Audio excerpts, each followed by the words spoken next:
Hey there, Russ here. Welcome back to the shop. Okay, let's do a reveal of a new thing I got going here. I showed you my miter gauge fence that I made a couple weeks ago. Had a slot on the back, could slide it anywhere on the miter saw, so wherever I put it, I could adjust this where it would go through the blade. Anyway, after using that for a couple of weeks, I realized for all the accessories I want to make for it, because I'm actually replacing my Tablesaw Sled. I won't need that ever again. So this will do everything that does and more.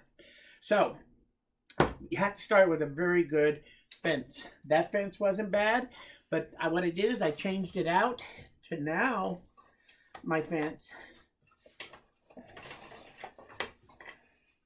is this.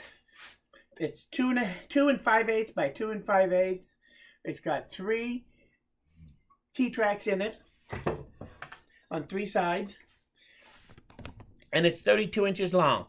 I made it out of a 2x4 that I glued together, and then I cut it down to the 2 5/8 square. These are exactly centered on these faces, the T-tracks, and they're the perfect height to hook up to my miter saw. So, and I just used the T-nuts on it just like I did on the other. So to attach it, I can put it on here, and now I'm attached, and I can put it anywhere I want. Now I do have a curve here that most of the time I suspect this is the one I'm going to use. So if I bring my blade up a little bit, let's set our 0 point on this, and we're going to use the left side of the blade for my 0 point.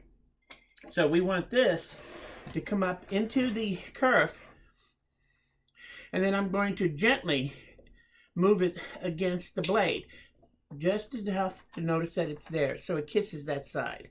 I snug it down, and this is now set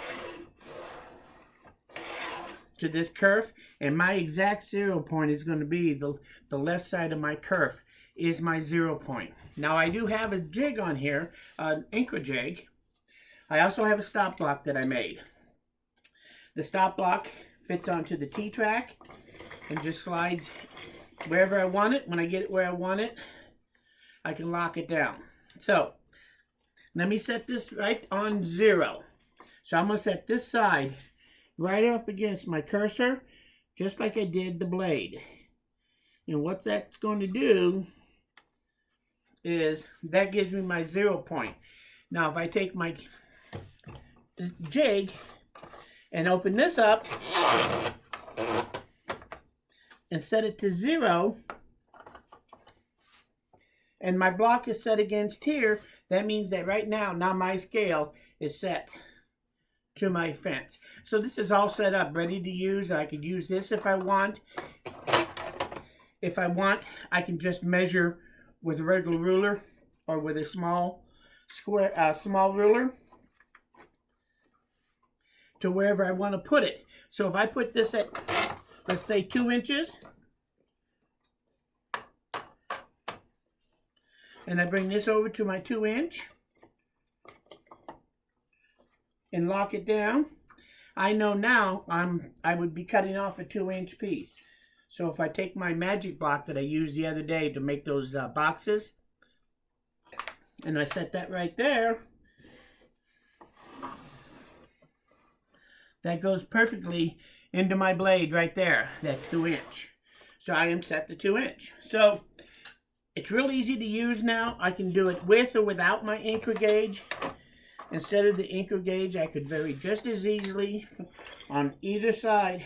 I would want to use this side for here simply because that is the most accurate. This side has a gap in here. So if I wanted to use this side as my cutting side, I would readjust this and push it gently against that side, and then I could measure this way. Since this is my 0 point is on this side, then I can lay my ruler in there and set this exactly 4 inches, and I can get an accurate 4-inch cut. Yeah, you get the idea. I can get an accurate 4-inch cut now, repeating easily without any effort using this as my crosscut capabilities instead of a sled. If I needed to use it as a panel cutter, I could very easily just move it out to the very end. Take this out of the way.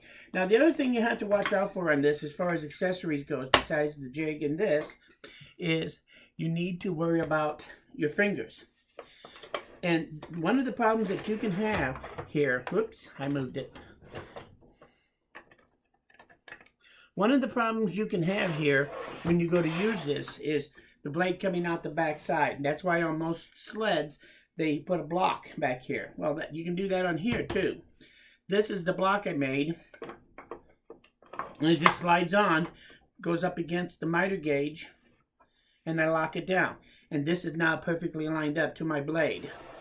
The other thing I do to prevent fingers at the backside getting hurt is just off the screen in the wood part, my outfeed table, right in the miter slot, I drilled a 1/4-inch hole at a predetermined spot, and I just drop a dowel in that hole, and that will automatically stop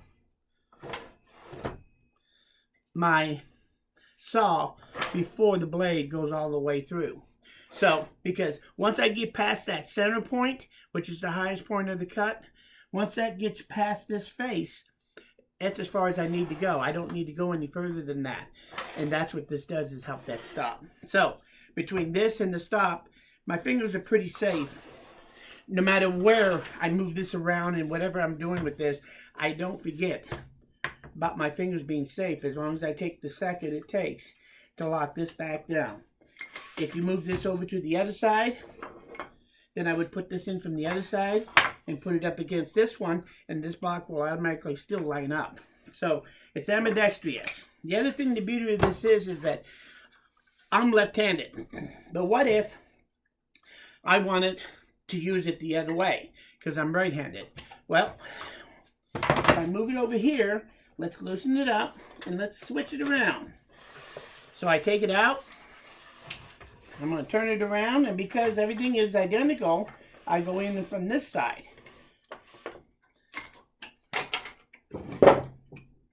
And let's put this up here, and let's lock this in to my blade. Now we're going to lock it in on this side of the blade now against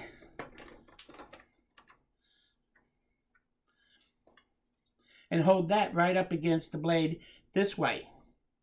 So my 0 is on the right side of the blade now, and so is my measuring. So now this is now set up to this side. I can take my stop block, bring it in. Let's set this to 0. Like so. And lo and behold, when I set this on 0, I am bottomed out. Whoops. Yeah, when I set that in place, then this is bottoming out on 0. So you can check it, which is always a good idea. But if I turn this around, line this up, I am still getting an accurate reading while this is on here. If I don't need this at all, I can take everything off. And again, this block just goes in from this side instead. I lock it down, and my block is lined up to my blade. So it's nice and safe, easy to use. I can move my pin over to this one, and now I'm hitting the stop block also. So it's pretty safe to use. I actually prefer this. Let me get this out of the way. I can get the accuracy of the anchor jig down to a 1/32 of an inch of accuracy using this. But if I want to go down to the thousandths of an inch, how do I do that? Well, then I would use my dowel caliper. Let me turn this back around, being a lefty. And I'm going to do it from the other side. You can do this from either side, though. It doesn't really matter.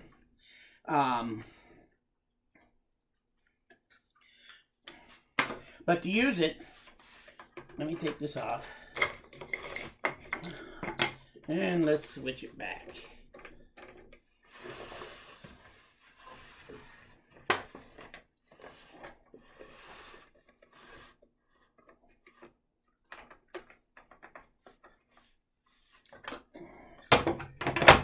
And let's zero it out. Gently hold it against the blade. Snug those down, and now we're set. Let me put this back on to protect our fingers. Move my pin over, and I'm back to where it was. Okay, now I want to use my... So as you can see, you can move this around and switch it in any direction you want and use this block by it being symmetrical. If I want to use this stop block, and if I set this to, let's say, 4 inches, I make a test cut, and I find I got to move this 5/1000 of an inch over one way or the other. I can grab this tool, my dial that I have on here,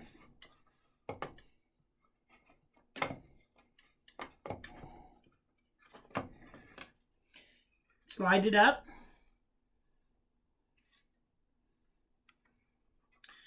lock it down, and now I can zero this out to 0.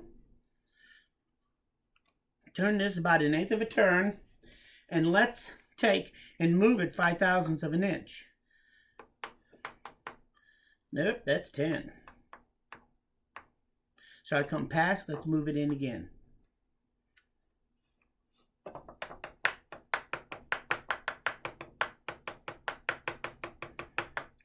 It moved a lot, but I know where my reference point is, so I just went past 0. Even though I did all that chaos, oh, it moved on me.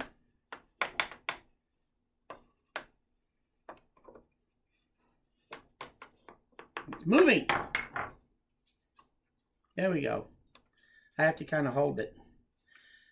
And now I lock it down. Hit 0. And if I want to move it that 5, like so,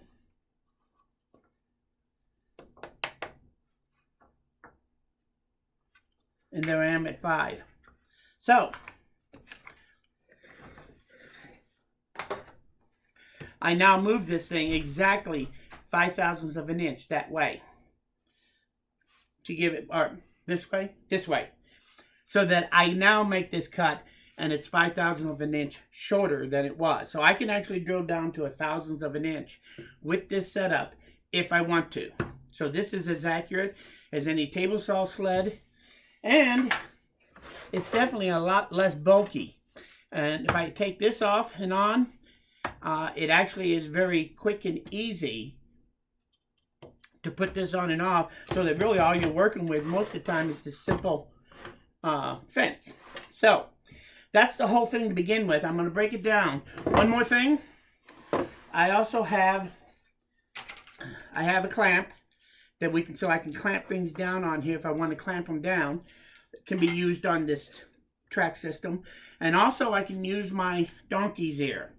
If I wanted to cut a 45-degree piece, for example, this 45 here on this piece, I can bring it in here, line this up so that the blade passes through, and I adjust this wherever I need to, distance from there, to get this to line up perfectly so it gives me that 45. Then clamp it in place, drop my piece in, and you're ready to make this cut. If you want this cut to be consistent, bring your piece over, hold this piece down, bring this piece over, and lock that down. Now, that is pretty much held in place when I cut each one of those. So as I cut them, that'll hold that piece nice and steady in this corner between this and this, so that you get a perfect 45 without having to tip your blade, which means that instead of up to 3/4 of an inch at a 45 degree, I can now actually cut up to 1.5 inches material at a 45 degree. So I actually get more. I can cut thicker material this way than I can by tipping my blade. And if you like me, with my table saw, I really don't like to tip my blade unless I have to. This actually helps me. Right here gives me the opportunity to not have to do that. I'm going to do a video on this pretty quick, how I use this on this system, and we're going to make a box. One of my 5-minute boxes using miter joints. We'll make the pieces for that in just under 5 minutes using the donkey's ear and the fence.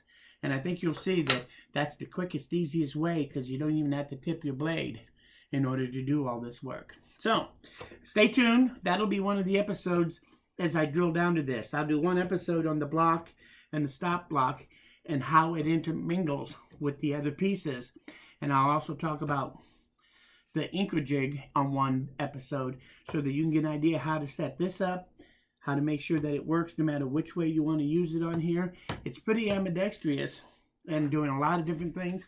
It's a great base, as far as I'm concerned, for a good miter gauge on this saw. Now, let me say in conclusion, one more thing that I should tell you is that I also took